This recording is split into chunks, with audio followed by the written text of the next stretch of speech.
National highway number 48 ભરૂચથી Karjan તરફ જવાના track પર દેથાણ ગામના પાટિયા પાસે આવેલ શિવલહેરી હોટલના કમ્પાઉન્ડમાંથી તેલ ચોરી ઝડપાઈ।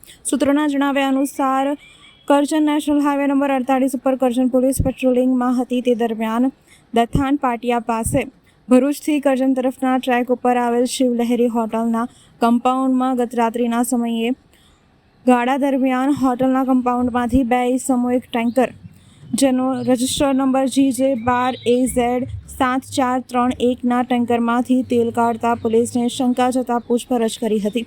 સાચો જવાબ ન મળતા વધુ પૂછપરછ કરતા ટ્રક ચાલકનું નામ લુણારામ ચૌધરી રહે કેરનાડ રાજસ્થાન હોટલ તેમજ શિવલહેરી હોટલમાં ફરજ બજાવતો વેટર જેનું નામ ભરત ઓળ રહે દેથાણ ગામનો હોવાનું જાણવા મળ્યું હતું। આ તેલ ક્યાંથી ભરી લાવ્યો છે તેની તપાસ કરતા ભુજથી સોયાબીન તેલ ભરી સુરત લઈ જવાનું હોવાનું અને ટેન્કરના ડ્રાઈવર પાસે પોતાના ફાયદા માટે હોટલ તેમજ તેલની ચોરી કરી હોટલોના માલિકને વેચી દેતા હોવાનું કૌભાંડ બહાર આવ્યું હતું।